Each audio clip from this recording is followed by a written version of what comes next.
We take a look now at a period of church history I think has much to say to something that's going on in many churches across the United States today. More of that later in the episode. For the church in the West, the 14th century opened on what seemed a strong note. Early in 1300, Pope Boniface VIII proclaimed a year of Jubilee, a new event on the church calendar. The Pope's decree announced a blanket pardon for all sins for all who visited the churches of Saints Peter and Paul in Rome over the following 10 months. And as we'd expect, huge crowds poured into the city. Boniface VIII was interesting. He had a flair for the pomp and circumstance of pretentious ceremony.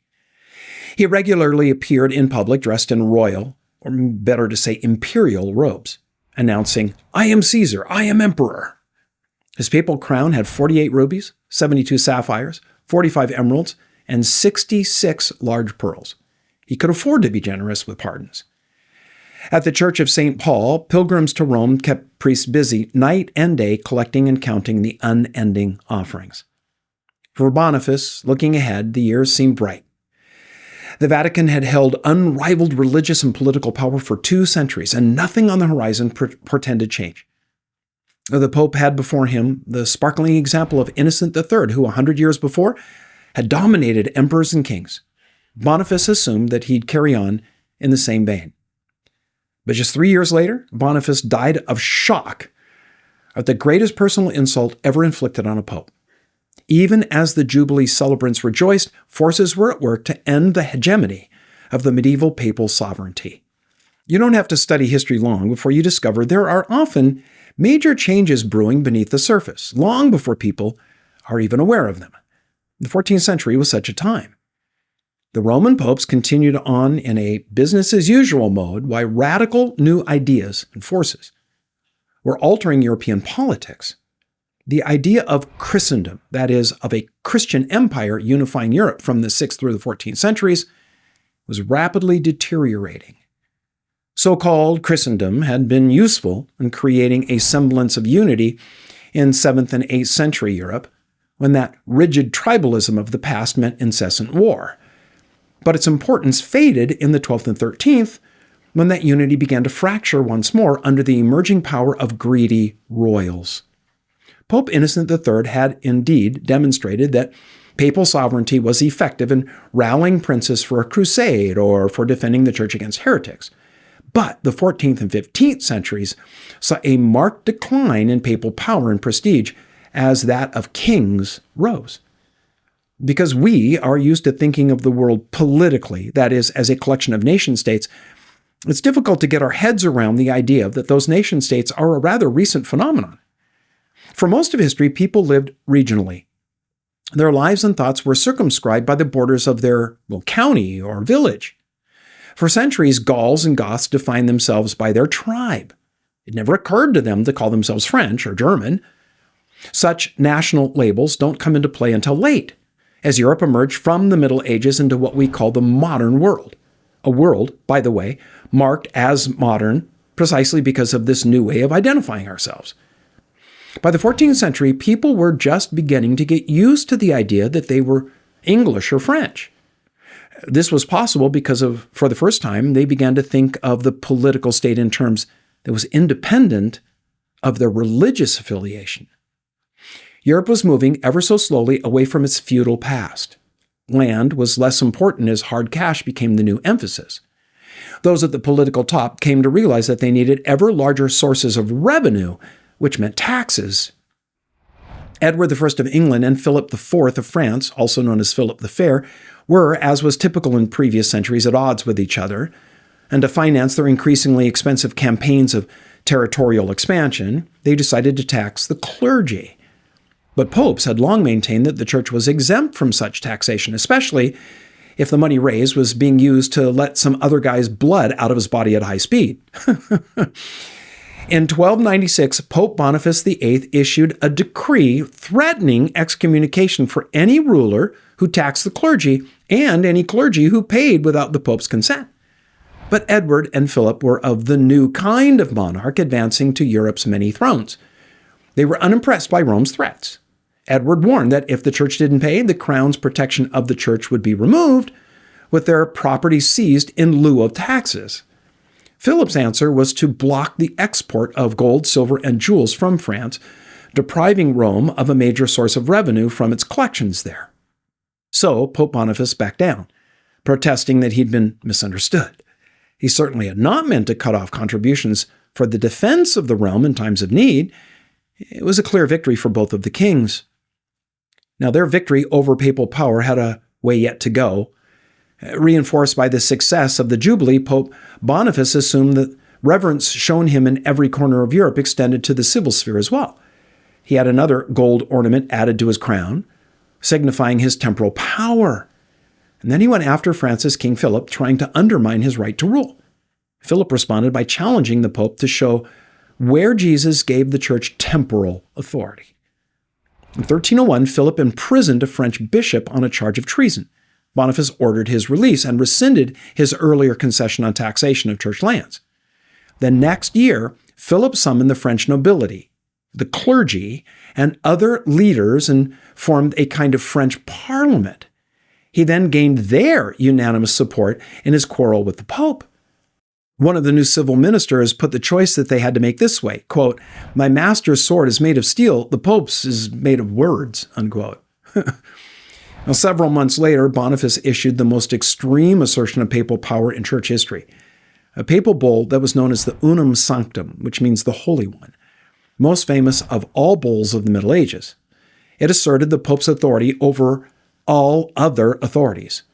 His meaning was unmistakable. He declared, quote, "It's altogether necessary for every human being to be subject to the Roman pontiff," unquote. Philip's counter to the Unum Sanctum was no less drastic. He moved to have Boniface deposed on the grounds that his election by the cardinals had been illegal. To carry out his plan, King Philip turned to William of Nogaret, the lawyer helping him set up the political foundations of France. Nogaret was a master at producing so-called evidence. He gained testimony to support his case by such dubious means as stripping a witness, smearing him with honey, and then hanging him near a beehive. His case against Boniface went way beyond the charge that his election was illegitimate. Nogaret claimed that the Pope was guilty of heresy, simony, and gross immorality.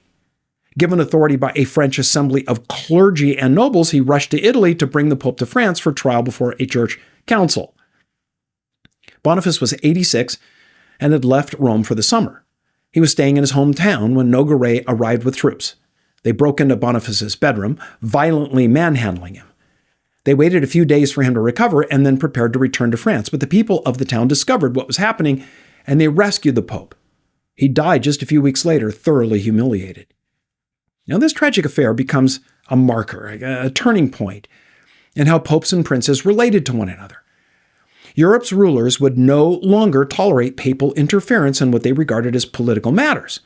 The problem was, after so many centuries of Christendom, it was difficult sorting out where politics ended and church affairs began. What was clear was that a king's power within his own country was now a fact. At the same time, abuse of a pope, even an unpopular one, is deeply resented by the common people. Despite his declaration of the Jubilee, Boniface was not a beloved leader. He'd been a target of much criticism. To give you an idea of just how low Boniface's esteem had fallen, Dante, the author of the Inferno, reserved a special place in hell for him, the 8th circle of hell. That's where Boniface is to be found in the book. It's just one ring above the lowest circle. Still, the Pope was regarded as the vicar of Christ, and few people at that time could conceive of Christianity without the Pope and the religious hierarchy that he presided over. Even when there was no political vocabulary for it, people of the early 14th century began to distinguish between secular and religious authority and recognize the rights of each in its own place. When Boniface's successor died after just a brief reign, Philip's daring coup bore its inevitable fruit. In 1305, the College of Cardinals elected a Frenchman, the Archbishop of Bordeaux, as Pope Clement V. Clement never set foot in Rome, preferring to stay closer to home, where he was always accessible to do the French royal bidding. Clement's election marked the start of a 72-year-long period called the Babylonian Captivity of the Papacy, named after the Jewish exile some 2,000 years before. Following Clement, 6 popes, all of them French, ruled from the French town of Avignon rather than Rome. Now, this relocation of the popes to France, it was more than a matter of geography. In the thinking of Europeans, the eternal city of Rome stood not only for the idea of the apostolic succession of the church founded by St. Peter, but also of Roman imperium. Avignon was surrounded by what? The French kingdom. It seemed to the rest of Europe that the church had become a mere tool in the hands of the French throne. This was resented bitterly in Germany. In 1324, Emperor Louis the Bavarian moved against the French Pope John XXII by calling for a general council on the lines of the great church councils of the past that had been called for dealing with just such crises. Among the scholars supporting the call for a council was Marsilius of Padua, who had fled the University of Paris. Now, in 1326, Marsilius and his colleague John of Yandun presented Emperor Louis with a work titled Defender of the Peace. This questioned the entire papal structure of the church and called for a democratic government. Defender of the Peace asserted that the church was the community of all believers and that the priesthood was not superior to the laity. Neither popes, bishops, nor priests had any special function. They served only as agents of the community of believers. Now, in this revolutionary view of the church, the pope was made over into just an executive office of the church council, which were simply spiritual elders. The pope was subordinated to the authority of the council. This new church government form was called conciliarism, and it would soon move from theory into practice. Now, as I mentioned at the outset of this episode, what we've looked at here speaks, I think, with special relevance to something that's happening in not a few churches across the United States right now. It's a highly polarizing movement that's called Christian nationalism. Let's see what light the development in the European church of the 14th century can shed on the American church of the 21st. Christendom is a word that many have heard of but have little idea what it means. They suppose it's equivalent to Christianity, the entirety of all those who call themselves Christians. That's not Christendom, at least not as originally conceived in the minds of European Christians in the Middle Ages. Maybe the best way to understand what Christendom is to take a closer look at the word itself. It's a merging of the words Christian and kingdom. The idea of Christendom arose in Europe during what's called the Dark Ages. The fall of Rome in the West left the continent reeling. Many people longed for a return to the days when there was a central government to provide a measure of political and economic security. And the result was the emergence of the Holy Roman Empire, a complex and diverse political entity that took shape in Europe and operated in one form or another for about 1,000 years. It was a loose collection of territories and principalities governed by an elected emperor. The origins of the Holy Roman Empire lie in the year 800, when Charlemagne was crowned by Pope Leo III as the first Holy Roman Emperor. Charlemagne's empire was vast, stretching from modern-day France to Germany and Italy. His coronation was hoped by many as a revival of the ancient Roman Empire, but this time in league with the Roman Church. The hope was to unite the continent under a political system that was an expression of Christian values and virtues. The emperor was regarded as God's representative on earth, responsible for protecting and promoting the Christian faith, which at that time was synonymous with the interests of the Roman Church. And that meant its hierarchy, that it's the popes and the cardinals and the bishops. The church was so wed to the politics of Europe that as the continent began to break into the regions that would eventually become the modern nation states that we know of today, the popes, who'd once exercised dominance over rulers, began to be their pawns, as we just saw when the King of France managed to relocate the papacy to France. For the next 7 decades, popes were puppets of the French throne. The buddy system between church and state that was de rigueur for the Holy Roman Empire had long seen the corruption of the church's God-ordained and Christ-initiated mission, long before the French king co-opted the church. Church leaders had filled the roles of political operators. It was all part of European feudalism. Christendom is a merging of church and state.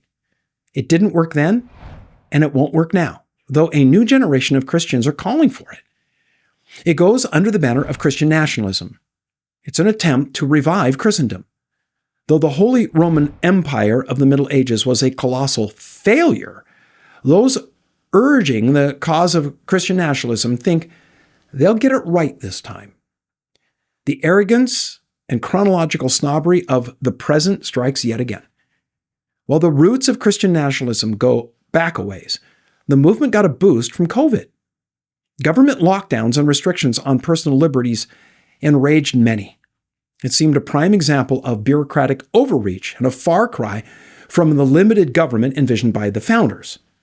Some pastors and Christian leaders leveraged the moment to rally behind a call for resistance to the tyranny of power-hungry bureaucrats. That woke up churchgoers who before had been disinterested in politics. The idea that the government could close their church caused outrage. It sounded like something straight out of the Soviet Union. Overnight, people who before had sat quietly in church were now speaking out, and they were speaking out loudly. Motivated by pastors urging political engagement, they took in a heavy dose of teaching about the linkage between Christianity and American history. They began to regard America as unique among the nations, a land of special promise and mission. The average person in the pew didn't realize that, quite frankly, they were being groomed to be the shock troops of Christian nationalism. What today is referred to by both adherents and opponents as Christian nationalism is really just a reheated version of medieval Christendom. It didn't work then. It won't work now. It can't, because it naively ignores the truism that power corrupts, and absolute power corrupts absolutely. The power of the gospel is to save the lost, not the state. The God-ordained mission of the church is not to redeem the institutions of society. It's to preach the gospel and make disciples. As the church remains faithful to that, lives are changed, and those changed lives will change society. But the moment the church shifts its focus onto societal change itself, it fails. Peter tried to help Jesus start his earthly reign by swinging a sword, the symbol of civil authority and power. Jesus rebuked him because that's not how the kingdom of God is manifest for now. The day is coming when Jesus will come with a sword, but it's not today. There is no place now for modern Christendom. That awaits Jesus' return.